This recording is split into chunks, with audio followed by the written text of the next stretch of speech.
Kentucky Senator Rand Paul got a lot of attention last week for questioning what Bible these folks are using when they start touting gay marriage and other things. And I got to say, I agreed with you 100%, Senator. Good to have you with us. Glad to be with you, Steve. I heard you talking about liars and scumballs and cheats, and I thought for sure you were talking about Washington.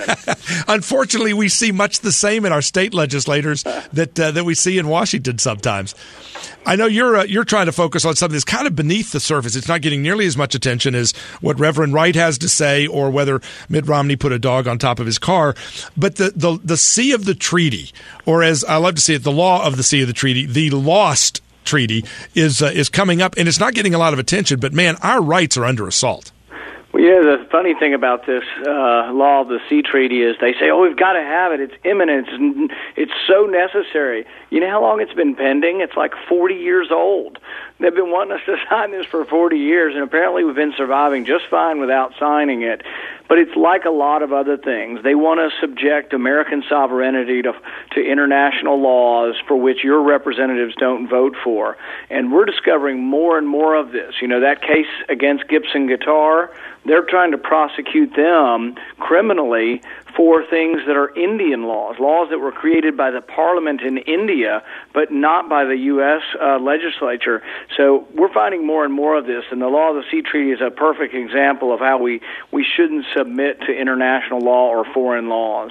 Part of this is letting the United Nations, and again, this all sounds conspiratorial and crazy, but it's letting the United Nations dictate Second Amendment policy, take our guns or ban ammunition or ban guns or give lands back to Native Americans because the United Nations decides they're a dispossessed people.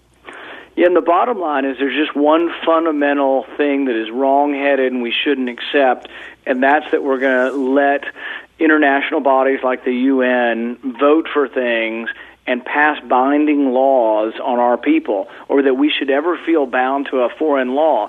If it's a good law and we want it in our country, your legislators should be forced to vote for it because you can unelect them, but you can't get rid of somebody who works for the UN. You have no vote on who is at the UN.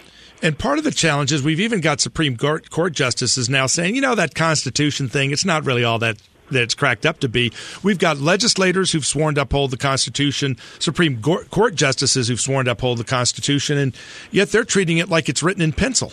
Well, I personally think that any Supreme Court justice who would say that they do not respect and do not have great reverence for our Constitution, that they actually like the European or the South African Constitution, really, I think in embarrassment they should resign, and maybe they should ask to be appointed to the South African Supreme Court. They might feel much more at home under those circumstances. Another issue that people are really revved up about in all the states, Kentucky, Tennessee especially, gas prices and energy overall. We just saw the president have a guy running against him who's a felon in Texas get 41% of the vote. Now, granted, he does have the mother of all mullets, but the coal vote in West Virginia, clearly a factor there. How is that coal vote going to play in Kentucky, in Ohio, in Pennsylvania, in your view? Because I know you're really, really tied to folks in that industry who work in it, who are seeing their livelihoods wiped out. Well, the interesting thing is from top to bottom, from those who work in management all the way down to those who mine the coal, they realize that this president is their enemy. I mean, he has been very open about it during his campaign. He said that he would bankrupt coal if he could. He's doing everything possible. There's also market forces at play, too, because now natural gas is so cheap. So now coal has to compete with natural gas and also has to evade the punishment that the government is inflicting on them on a daily basis. So it's really a difficult situation for them. But if we force the coal industry out of business and we force coal out of the equation, your electric rates will go up. I know that in Kentucky and West Virginia, the Democrats, Barack Obama's team, have pretty much written those states off. But how will the coal vote play in those swing battleground states like Ohio and Pennsylvania, in your view? Virginia even? Yeah, I think it makes a difference. Illinois has some coal. Iowa's got some coal. A lot of states burn coal for electricity, too. Ohio does, and Ohio has coal producers. And I think it does make a difference, and it particularly makes a difference because we're not just talking about the management getting it. The workers get it also, and they realize, and even if you live in an area, like if you live in eastern Kentucky and you work in a Walmart in a town that has a coal mine, you realize that your job goes away, too. If the coal mine gets shut down, all the ancillary jobs go away. You know, they say for every coal mining job, there's 2 or 3 more workers that have a related job because of the workers in the coal mine. Yeah, one of the other exciting things I think about this election, and you look at some of those battleground states maybe shifting. We saw a big shift in the attitude in the U.S. Senate when a good crop of conservative senators came to the right and to the rescue, like the cavalry over the hill, thanks to guys like Jim DeMint, Coburn, and others leading the way, but being joined by Marco Rubio, Pat Toomey, Senator Lee. I mean, a good group of senators coming in with conservative values and a willingness to fight for them. Are we going to see another crop of folks like you adding to the mix? Well, I hope so. I'm very encouraged with Richard Murdoch's victory in Indiana. I think he'll win that seat. I think you got involved in that race, didn't you? Did you endorse in that race, Senator? Well, I'm a spokesman for Right to Work, and we did send out mail there pointing out the fact that Richard Murdoch had taken the survey and was pro-Right to Work, and that Senator Lugar was not.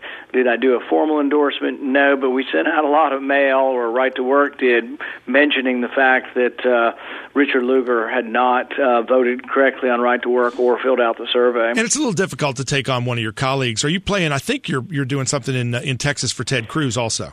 Yes, we are working very hard for Ted Cruz. He would be one of the best new ones if we could get him. We're also working hard for Mark Newman in Wisconsin, and he would be a big addition too.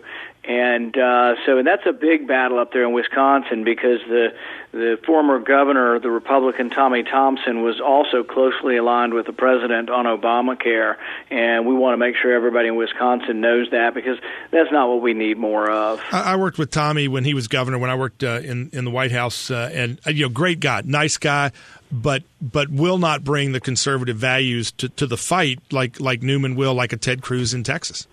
It'll just be more inertia. And I'm not saying, a lot of these people will be, in general, obviously much better than the Democrat, but things in Washington tend not to change unless you ruffle a few feathers. You need people who will present balanced budgets. For the first time in probably a decade, the Republicans are producing balanced budgets. I had one that balanced in 5 years. Mike Lee had one that balanced in 5 years.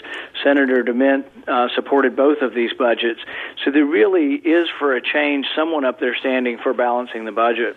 And for the second straight year, unanimous disapproval of President Barack Obama's budget. Last year, it went down with not a single Democrat voting for it, 97-0. This week, 99-0. He's at least consistent. People have given me a hard time because my 5-year balance only got 16 votes, and I say, well, heck, I got 16 more votes than the president got. Well, and I think the president, Senator, gets a bum rap for when people say he's overly partisan. He has shown the ability to truly bring people together in a bipartisan way. I mean, Democrats and Republicans voting against his budget.